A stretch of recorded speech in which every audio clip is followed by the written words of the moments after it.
Mimi is a beautiful young girl from Boko, a local government in Benue State. She is known for her long hair and soft and powerful smile. She is the only daughter of her parent. Hence, she is pampered and treated like a queen. Her best friend, Adu, is also a beautiful young girl, but she is the opposite of Mimi, humble and respectful. Mimi is arrogant and rude, but her beauty will always attract men. Mimi met David, a young man from Idoma. Idoma is another village still in Benue State, and Mimi spends most of her weekends with her boyfriend.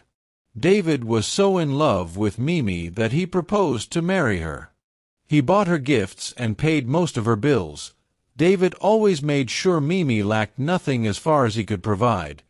He worked with a construction company in a small town close to the community. Sometimes Adu accompanies Mimi to David's apartment. Mimi was carried away with her beauty, so she never really loved David. She was just there to enjoy what he had to offer. She demanded things and got them, and she took advantage of his generosity. She stays with David because of the money and not of love. Mimi also forms the habit of throwing words at David in her local language because David seems not to understand the Tiv language. Adu is always there to caution her, but she won't listen. She will say she is beautiful after all, and David has no choice, always full of herself. One pleasant weekend, David invited Mimi to come over, and she went with her best friend. On getting there, she first threw insults at David in their local language, and Adu was not happy about it. She tried to signal Mimi, but she seemed not to care about it. David welcomed them and offered them something. He was very happy, but Mimi didn't show much appreciation.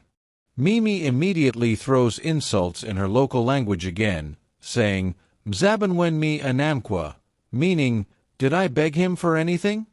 Adu called Mimi into the kitchen to talk to her about her behavior towards David. "Mimi, what you're doing is not right. David loves you, and if you continue this way, you will lose a good man." Unknown to them, David was listening. Mimi immediately snapped at her friend, "Adu, please mind your business, and who cares if I lose him? I don't care about that fool, and you can have him if you want to." She said it all in her local language, and at that moment David stepped into the scene, and both ladies were surprised. The whole scene got interesting when David replied to them in Tiv language. Mimi and Adu froze at that moment, and both eyes widened simultaneously. Mimi's heart pounded so loud and sounded like a drum in her ears. Adu looked at her, her voice barely like a whisper. "Did you hear that too?" She nodded, with tears rolling down her eyes. "Yes, I understand everything you have been saying to me, but I pretend because I love and care about you. Not because I'm stupid. You talked down on me on several occasions, but I don't care because I love you.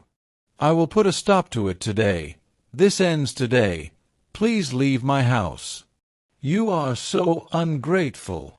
Mimi was so ashamed of herself.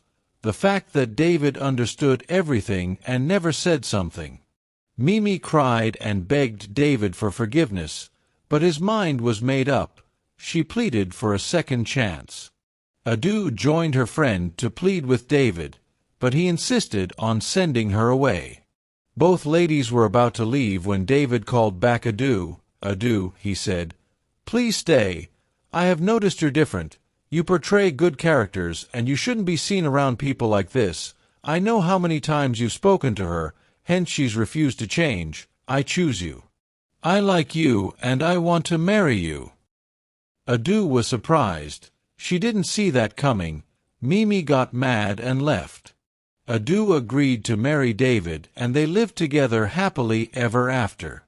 If you find this story interesting, give it a thumbs up and subscribe to the channel for more interesting stories.